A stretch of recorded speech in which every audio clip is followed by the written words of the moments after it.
Welcome to the SIWIKE Podcast, the only podcast that shares the stuff you didn't know you needed to know about jobs, careers, and life.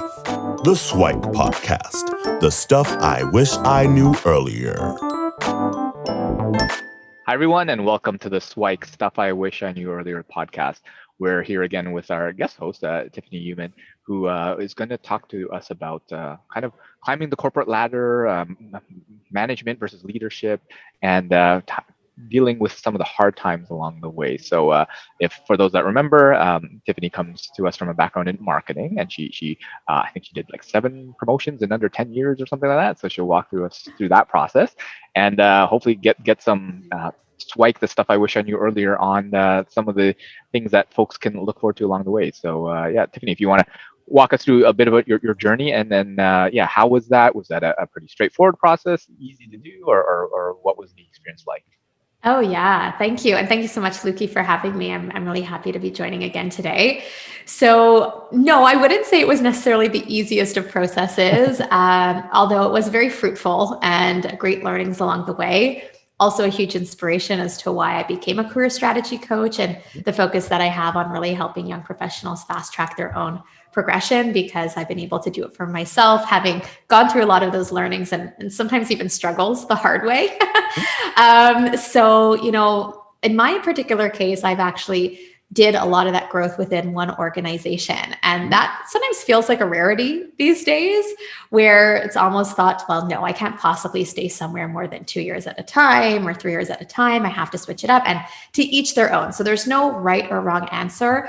I think which is very particular and unique in my case is it shows that when you have the right kind of roadmap and you're very true to what motivates you at the heart of it, you're able to seize opportunity. Even if it's opportunity that might not be right in front of you, if you have the right steps in place, you could actually bring that opportunity towards you a lot more proactively.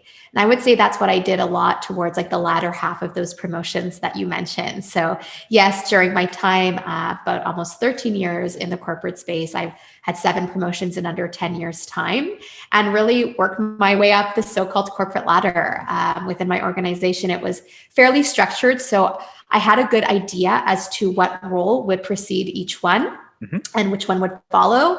And from there, I was able to build up my skill set to help me get there. But that didn't come without a lot of learnings along the way. And I can tell you one of the biggest learnings that really helped there is being in control of the perception that others have of you and really controlling that narrative, because you might think you're ready for a promotion, but actually being ready or others seeing that you're ready is a very different story. And that's where I never want anyone, especially any of our listeners, to feel like they have any blind spots that are holding them back from achieving that. So talk to us a little bit about, I guess the process. So my experience is similar but different. So I spent over 12 years at a company as well, and learned a lot along the way. The course, I guess, is somewhat set as well. Their assumption is based on some competencies, well, how much you know, and then other different skills that then you can move up. And yeah, I think all those things ring true, or I would echo it as well. But if you can walk us through kind of your journey, so starting kind of at the bottom, right? And now that we're here, if you wanted to basically say, okay, did you always have an aspiration of climbing up? Because I think that's one of the things that I've been having conversations with folks too, as oftentimes they want to climb the ladder, but at some point maybe they don't, because the right next step for you might not be to get a promotion, right? It might be to do something different. But walk us through kind of the early days, how you got set up, and then managing those perceptions as well. What was that process like? Okay, yeah, great question. So I pretty much started at the bottom. We'll start there. So like you said, I have a career path in marketing from a corporate standpoint. So in my particular company, it started out really as what they called a marketing trainee or marketing stagiaire, because I was based in Montreal. And it was very much a combined marketing and sales role. So part of that was in the office, really on the marketing side. And then there was also a stint on the road, more of like a sales executive type of position or account executive, in getting frontline experience with our stores, our consumers, our beauty advisors, right? Because I was coming from the beauty space. And so that was my very first experience. And then from there, got promoted to marketing assistant in a different division and on a different brand than I was on before. So walk us through that process. Like, is it just as straightforward as, hey, like it's the year, the time up, and then you automatically go through the process, or is it like an application, or you have to fill out a form or something? So, because sometimes people just say, yeah, I got promoted, and it seems, and then you don't know, simple, right? But yeah, walk us through kind of the process that you took for that kind of first promotion. I think that would be helpful for folks. Yeah, for sure. So this was one actually that kind of came to me proactively. And this also speaks a little bit to the importance of being well networked and relationship building. So the person who would actually approach me about the opportunity was our VP of HR at the time. And he so happened to be the one that I had my final interview with when I joined the company. And we just connected really well. And I stayed in touch with him in that first year and a half that I was in that first role. It was a little bit less than a year and a half. And it ended up happening just after an important sales meeting that we had, which in my company had a lot of eyes in terms of perception, right? I knew those were good moments to shine. And it was following that meeting where he had approached me and said, hey, you know what? We have an interesting opportunity for you. And it would actually be in a different division, on a different brand, on a different product category, because I was on the skincare category and this would be on makeup. On a beautiful brand in the group. So at first I was a little taken aback because I felt like I would probably stay in the division that I was in. I was still learning the ropes, right? I didn't have all the answers. But if there's one thing that my company really embraced, and I really appreciated that in them, is be open to opportunity. And so I said, you know what? If you think that's a good next step for me, and it's one that I also feel good about, let's go for it. So that's how it went. There wasn't an application. It wasn't even another interview. It was just, we know you're the right person for this role. We want to make it happen. And that came a lot from just having those good relationships right out of the gate. So to everyone who's listening, never underestimate the importance of relationships, even in those early stages of your career. So that's kind of how that first transition happened. And then while I was there, I moved into the marketing assistant role, like I mentioned, and about a year or so after that, became a product manager within that same brand and that same product category. So before we go into that area, could you speak a little bit about, because this is a opportunity that just presented itself. So you weren't really prepared, you weren't really ready for that. But someone said, hey, I think she's going to be able to do well. But were there thoughts in your head? Because I know a lot of folks have kind of that imposter syndrome type of thing where like, oh, why am I even here? Like, this is nothing related to me. Did you encounter some of that? Or what was your process to kind of get up to speed and really immerse yourself in the new role that you didn't even know was waiting for you? Yeah, I was nervous. I think, when we talk about, self-doubt, imposter syndrome, that's just kind of inevitable. It's something that I love coaching on too, because it's so important to push past that. I think what really helped me, Luki, in that instance is when I started in my company, the category and brand and division I was going in was one I was less familiar with. It was skincare. And at that time, I hardly used skincare. Sure. Like I was, a 21-year-old. I was just relying on my youthful genes. So I really didn't know much about that category. So it was like a bigger learning curve in terms of the products I would actually be in charge of, right? Whereas this opportunity from like a product category standpoint, it was makeup. Like that was one that I love. I already used frequently. So that kind of helped ease some of the self-doubt about the transition, because I'm like, you know what, at least from a product category standpoint, like it's more natural with me. And that also is a good learning that, when you're working on products, when you're working on services, from a marketing standpoint that you just really connect with, it helps overcome some of those fears or thoughts of like, will I be able to do this? And I think the other thing that really helped me overcome it was, I'm like, hey, they believe in me. Like they know of all the people they could pick for this role, they're picking me right now. I've only been in the company a little over a year. And if they see it in me, well, then I'm just going to do my best. And one philosophy I've taken with me at every stage in my career is asking questions. I ask a lot of questions. When in doubt, ask questions. And that really helps you overcome those self-doubts or imposter syndrome when you're facing it, especially if it's even just getting feedback along the way on how you're doing. Is this what they're expecting? Is this what you're being evaluated against, right? All these different kinds of considerations that help you feel a lot more confident going into a brand new role. And as a quick little side context, in my company, when you're switching from division to division, it could almost feel like an entirely different company because the distribution is different, the brands are different, the dynamic is different. So it kind of felt like that every time I changed divisions. But it was a great learning along the way because I'm like, you know what, here we go again. Kind of have to reprove myself. I have to build new connections here, but I have a good foundation to go off of. And that kind of helped ease some of those nerves I had going into it.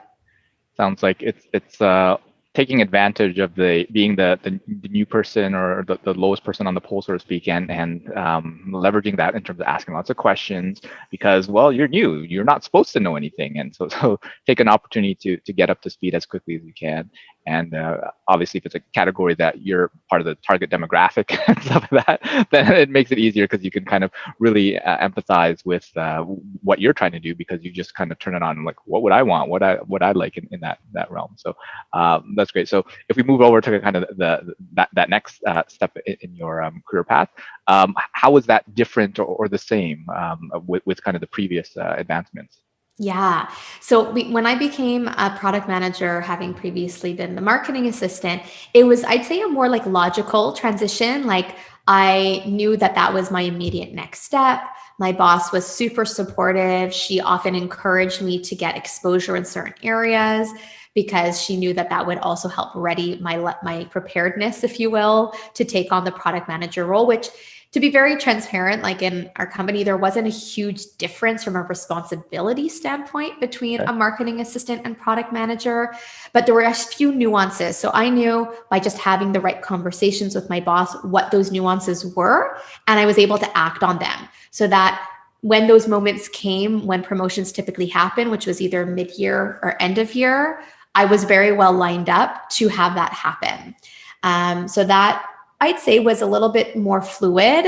It didn't require any new learning curve because I was already kind of in that brand, and I had the support of my boss's boss, and HR as well. So that helped facilitate that move. There wasn't any internal interview or anything like that or form that had to be filled out. It's more, in my case, it was my boss who was really a big stakeholder for me in making it happen, while me also showing up for myself and allowing them to see that I'm capable of taking on that next position. You mentioned some conversations with your boss, and tell us a little bit more about that. Like, were they structured, and was it more that they were grooming you for this next role? Because it seems that there's a bit of that, but was it you led the conversation, say, hey boss, I would love to go into this area. But what were those conversations like? Yeah, it was pretty similar to what you said. So I had such an open relationship with my boss, and she honestly really took me under her wing. She was one of, my favorite bosses in my corporate career because we almost had a very close relationship, but also a very professional one. It was so interesting because you don't always come across that, but I really admired her and her background in the company. And she had actually come from a different division in the company that I hadn't worked at yet. And she knew that was something I wanted to aspire to. I wanted to move to that division at one point. So she knew that what would help me get there would be these stepping stones. So we had pretty active conversations about, what was needed to be seen from me to transition to the product manager role, what were new responsibilities I could take on and be more active in.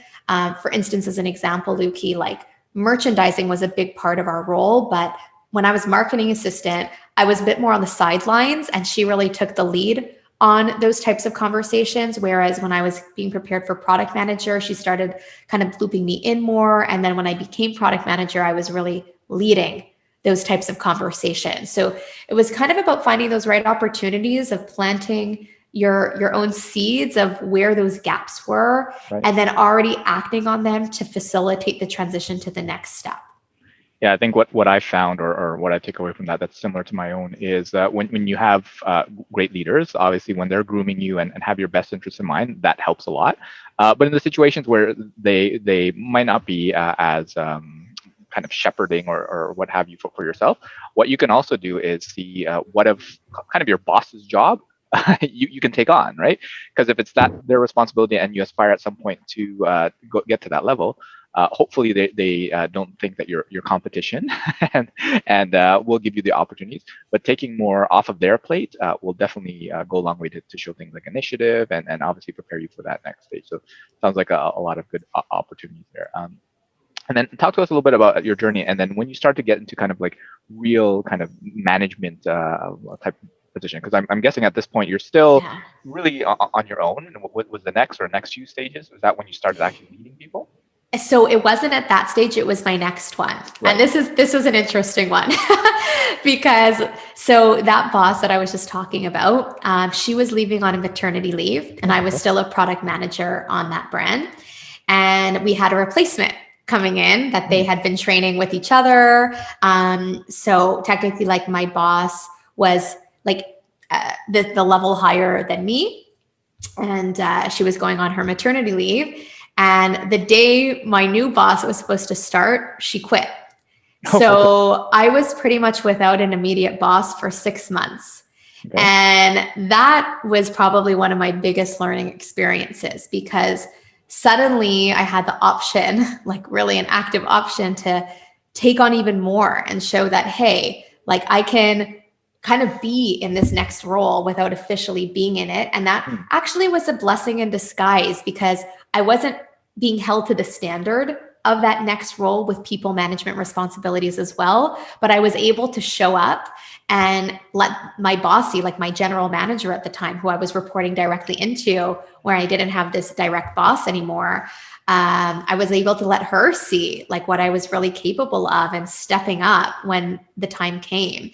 And talk about like imposter syndrome. It was like, oh my gosh, what am I doing right now? But I was like, you know what? I know this stuff. Like, let's not get into my head and overthink this. I'm just going to take it day by day, week by week, and use this as a moment to really shine. And when my eventual new boss started 6 months later, I was training her to be like the promotion that I had ideally wanted. Sure. And what ended up happening is there were other plans in the mix for me that I didn't realize in that moment.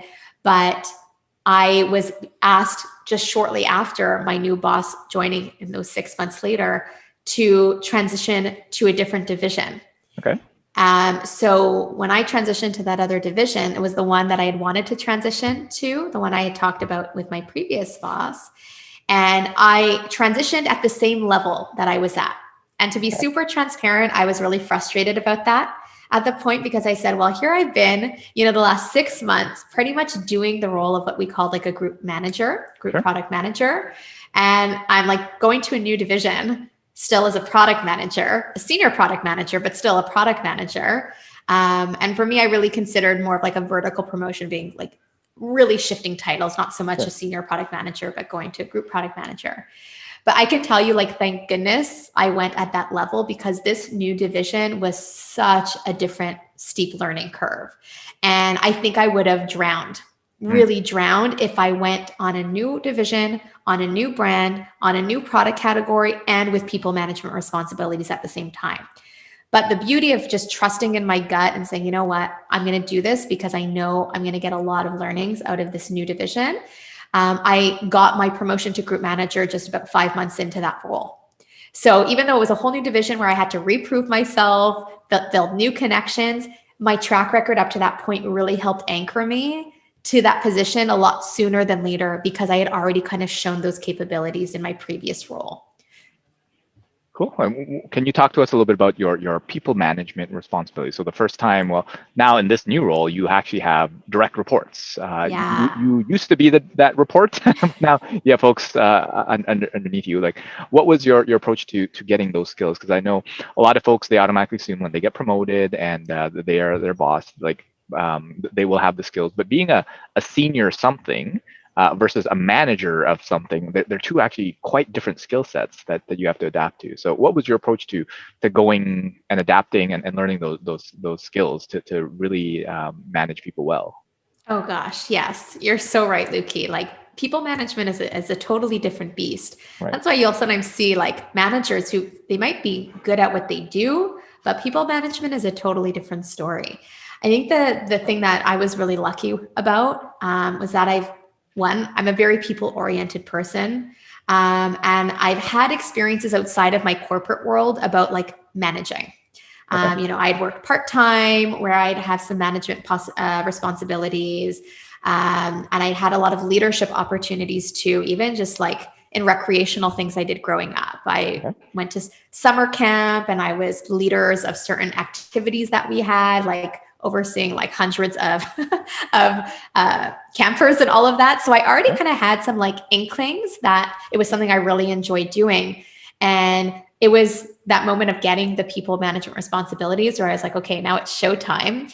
And I would say it was probably one of the hardest roles that I've had, not because of the people management, because it was something that I really was looking forward to doing, but it was now this like sandwich effect where you had to manage up and manage down at the same time. Yep. And that was the most challenging. So, you have to still, do what's going to help you in your career, but also help your own teams, make sure that you're adapting their development plans, make sure that you're providing enough guidance, but maybe not too much guidance so that you're not micromanaging too much.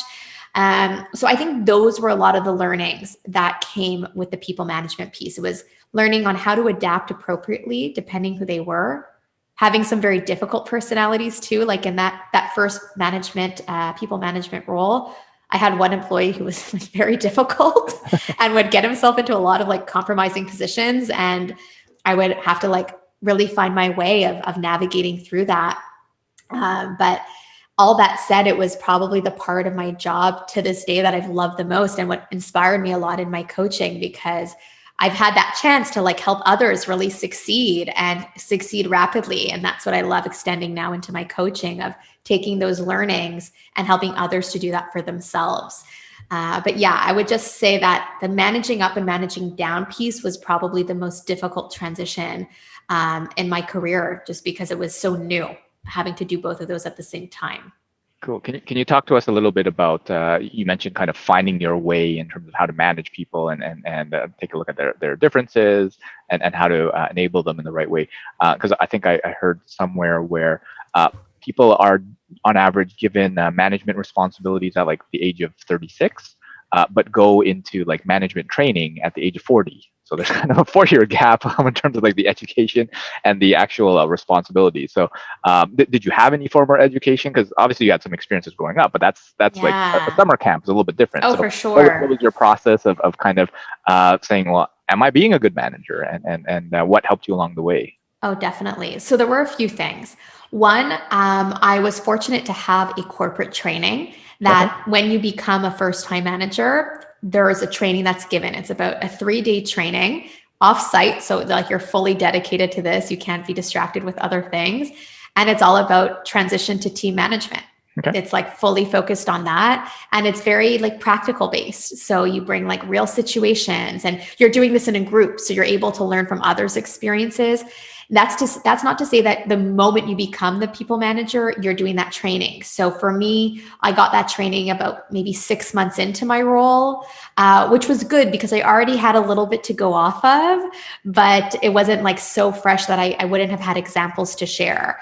Where some other people in the training, they were like a brand new people manager. So I found for them, it was a bit more difficult because they didn't even have as much context to bring into the training.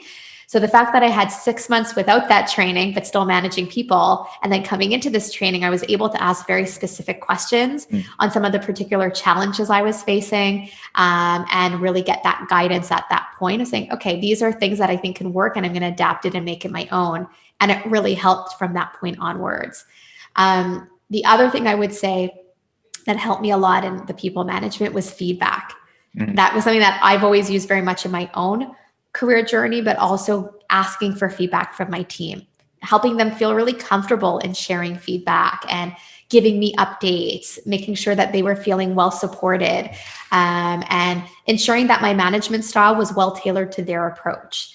The one thing I would say, Luki, that was probably the most difficult for me to let go of was the delegating. because when you're not a people manager and you're used to doing everything yourself, and now suddenly you have like a team who can like do stuff for you or with you, but it's like, it obviously requires putting trust in them, and they might make mistakes. I'm a big believer that go for it, make the mistake, just don't make the same mistake twice. Sure. And that was a big learning curve, because I'm like, I can't be in my new role as a people manager while still doing everything myself. It's just not possible. So that was a big adjustment. And that training helped me a lot with it, in terms of like how to kind of balance that and make sure that you're delegating the right things, but also the benefit of delegating, that it can put so much trust and build up the credibility of your own team, which when they shine, you shine. So it's really a win-win all around. Yeah, for my experience, so we had formal manager training as well, but I guess the unfortunate part for us is we're getting kind of people management responsibility probably one level lower. So it's probably 2 or 3 years before we get the training kind of officially. But one of my mentors provided kind of an interesting insight, which helped me with that delegation issue, where they gave me an example where imagine something takes you like 8 hours to do. And you can do it really well, but it takes your new team member 40 hours to do, right? And on top of it, you have to spend an hour each day just making sure they're on track and getting it done. Do you do it? And I'm like, yeah, for sure, because it only takes me 8 hours. It takes them 40 hours. But then he helped me change my perspective by saying, well, that actually is not the way you want to think about it. You want to think about it, actually, it's only a 5-hour investment on your side, because it's 1 hour every day for a whole week. But you have 3 extra bonus hours to do something else, right? And that person might take 40 hours to do it now, but they get better and will take 32, 24, and maybe never get down to 8 because of whatever reason. But that's the way that you build your team. And even if they get it done, 60%, 80% of what you do, having like 5 or 10 people doing that will beat your 100% every time. So that kind of was a perspective that helped me from a delegation perspective. I don't know if I don't know if there's any training that kind of provided a different perspective, but you also mentioned a little bit on leadership, right? So I want to touch a little bit on that, because management and leadership are sometimes used synonymously, but they're quite different, where there's folks that say that you can lead at any seat, right? You don't need a title necessarily to lead, but you might need a title to manage, right? But can you talk a little bit about your maybe first experience in kind of a true leadership role? And it might not have been this one, it might have been a previous one. Can you talk about one instance of that? Yes, absolutely. And I agree with you so much that leadership isn't something that you need to have a team under you to demonstrate. You don't need to have a team of 20 plus people. Like, you can demonstrate leadership from day one in your job.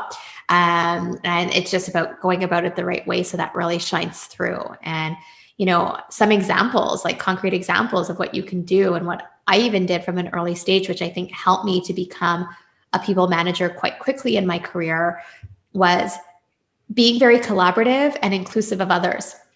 And so I would take kind of these like somewhat leadership positions in meetings that we would have, where it would be multi-stakeholder meetings, probably around my own projects, my marketing launches, anything like that.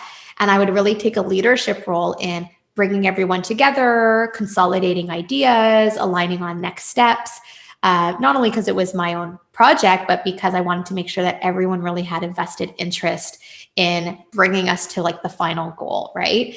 And that was like one concrete example that I would do time and time again to build up my leadership.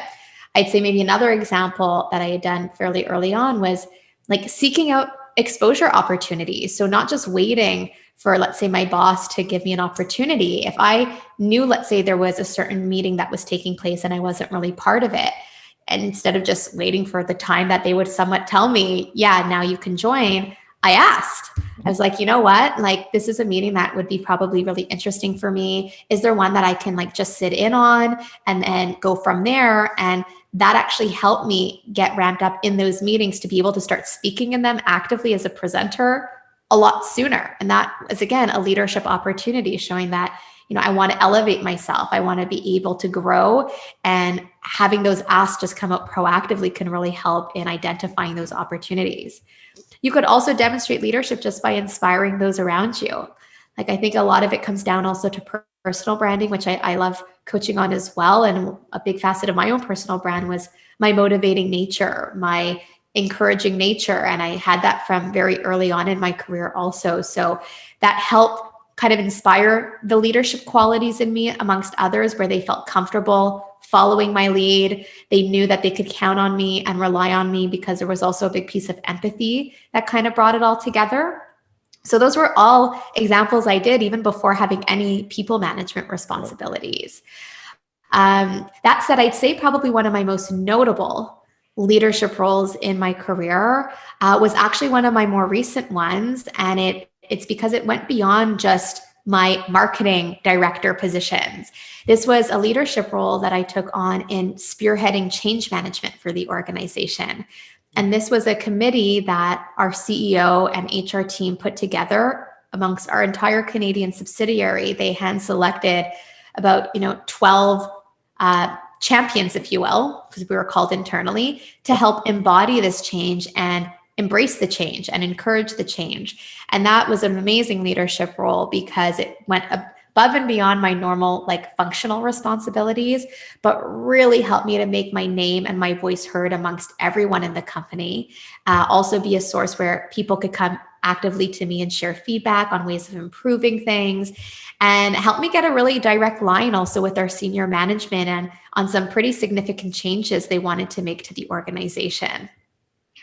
Yeah, I think that's a lot of amazing experience, and a couple of the kind of leadership lessons that I got, maybe not as a leader or sometimes to understand what leadership is one of my managers came up to me. Well, I actually went to them and I had a problem, and I basically said, well, this is my problem, blah, blah, blah, blah, blah.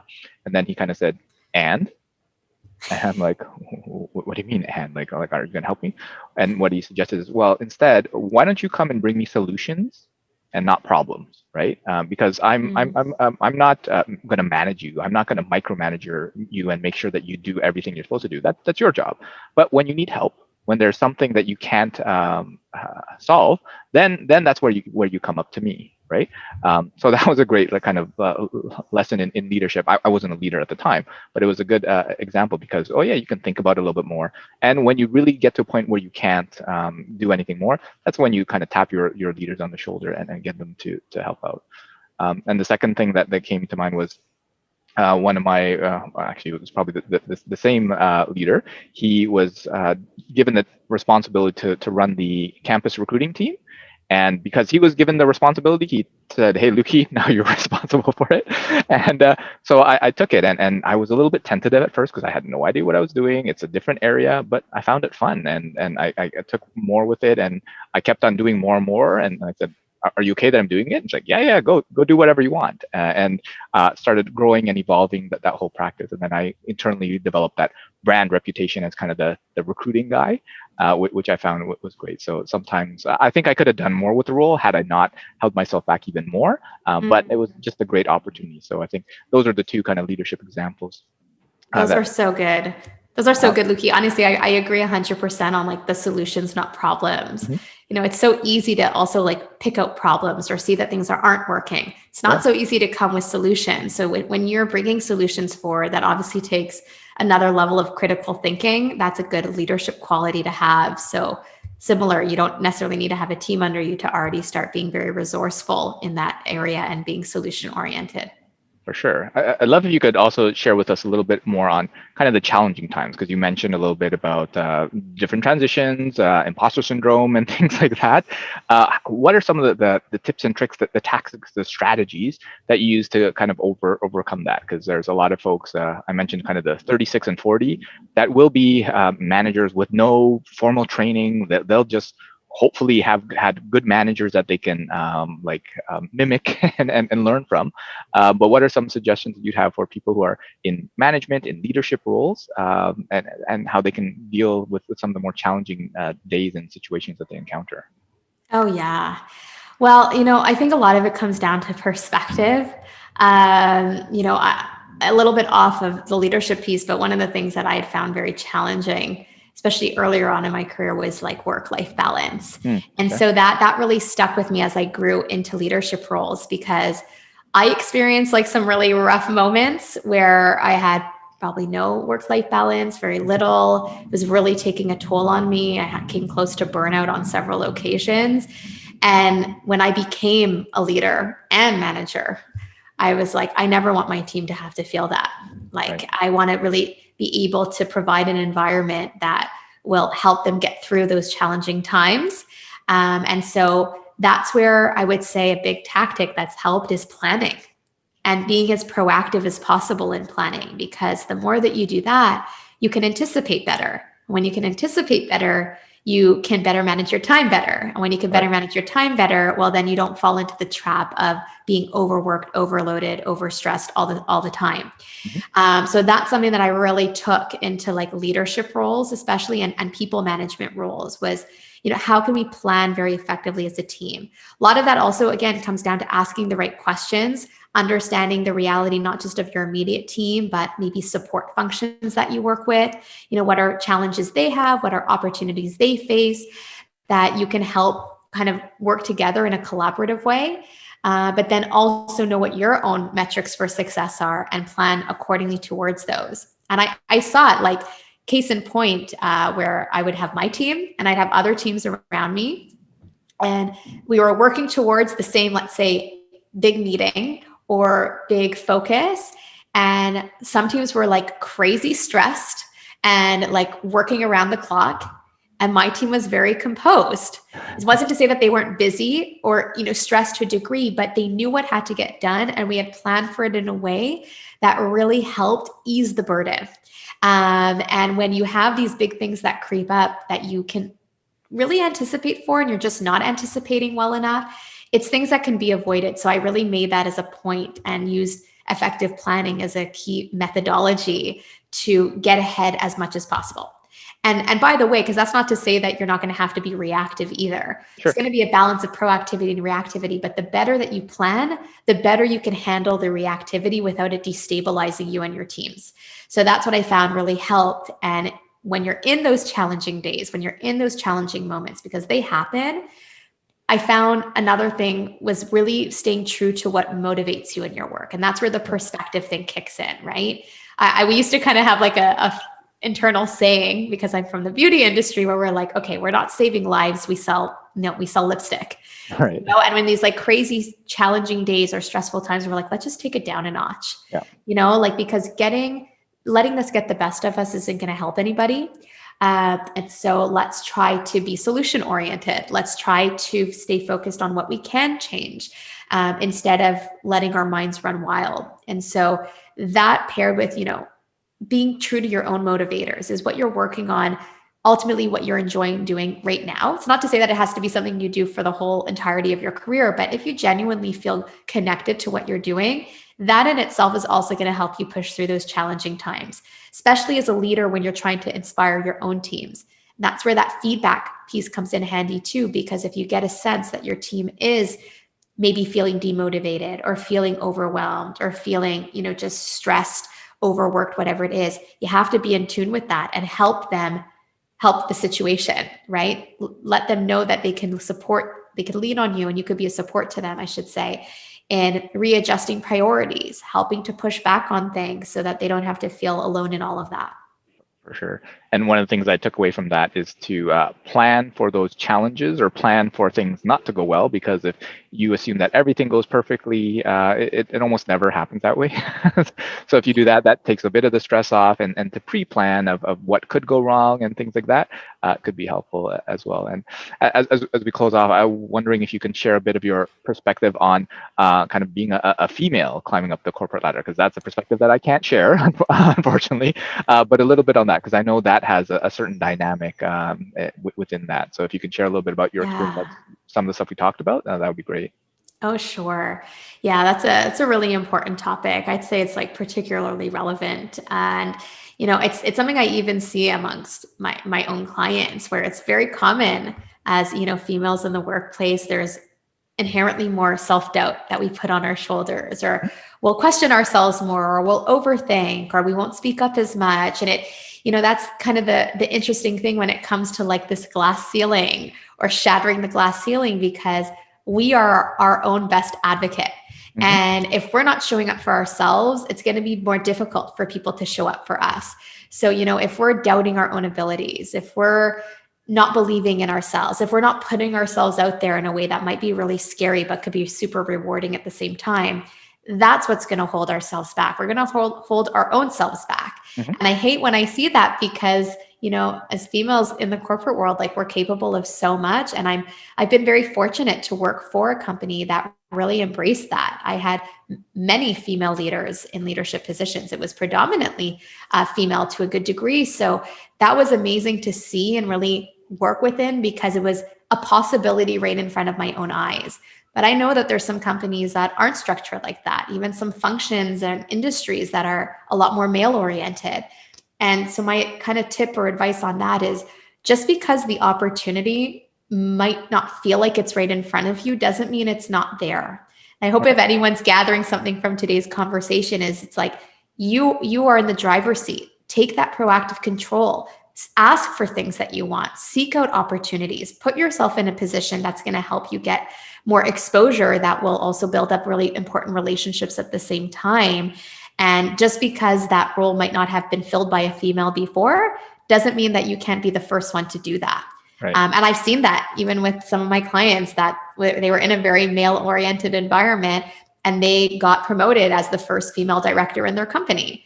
As I'm like, hey, you're going to be that first one. And they ended up being that first one. So it's a lot of it comes down to mindset, as simply put, that we never want our mindset to be our biggest liability when it could really be your biggest asset in your career. And that's so important for all of the females tuning in to really hone in on that and know that you can do it. It's possible. Pairing, proactivity, action, and, strategic intent is what helps bring it all together. I think I love what you said about you being your best advocate, because I think too many people are on the other side where they become their own worst enemy. Where I think there's a study where job applications, when a male sees that they meet 8 out of 10 of it, then they apply. But a woman, a male will apply if they meet 6 out of 10, and a woman will only apply if it's like 8 or 9 or 10 out of 10, right? So there's a natural bias there, but oftentimes it's kind of self-imposed. So if they kind of are able to kind of see themselves and become that advocate, hopefully having a lot of great people along the way that helps them guide themselves, and reach out to folks like Tiffany or other folks if you're in that situation. But I think that's something very important, because there are those dynamics at play, and we can't ignore them. But oftentimes, as you mentioned, it is a mindset thing. And I often tell my clients that their problems are 6 inches big. The only problem is that the 6 inches are between your ears, and that's the thing that you have to get a hold of. But I like that. Hopefully, folks can kind of get their mindset on, and then start unlimiting themselves so they can do a bunch of great things. Then why not be the first, right? Because if it hasn't been done, why not be that trailblazer, that pioneer that can do that? So exactly. I think that we've had a lot of good conversations on climbing the corporate ladder, leadership and management, and sharing a bit on being a female in the corporate world. But are there any kind of parting words or other SIWIKE, the stuff I wish I knew earlier, that you'd want to share with our listeners? Oh gosh, I know we covered quite a bit, but I would say, the path is yours to create. And even if it doesn't seem super clear right now, that's okay. You don't have to put that kind of pressure on your shoulders to feel like you have to have it all figured out. Knowing more, what is your next step versus what are you going to do with your entire life is a better way to look at it, right. And because it puts a little bit less pressure, but still helps you be very much in the driver's seat and seizing opportunities. Even if, like I said, they're not actively in front of you, don't let that be something to discourage you. Probe, ask questions, speak up, advocate for yourself. That's what's going to help open up a lot of doors that might not be right there if you're looking at it just from a bird's eye view. That's amazing. And what I took from that is kind of being more proactive and going out there and exploring what's out there instead of waiting to be handed whatever is handed to you, right? Because you can, if you're lucky enough to have those stewards that kind of bring you through the process. But unfortunately, that's not always what it's like in every organization. But thanks so much for sharing your experience, your wisdom, and your insights. And hopefully we'll have you back for a future episode. Thank you so much, Luki. This was so much fun, and I hope all of our listeners enjoy it as well. Cool. Thanks, Tiffany. Thank you. Thanks for joining us on the SWIKE Stuff I Wish I Knew Earlier, the podcast. If you like the podcast, please subscribe on iTunes, Stitcher, or wherever you found this podcast. And if you can give us a review, that would be very appreciated. Feel free to contact me on LinkedIn at Luki Danu, LUKIDANU, and the same on most social media platforms. And I look forward to hearing from you. Thanks. Bye.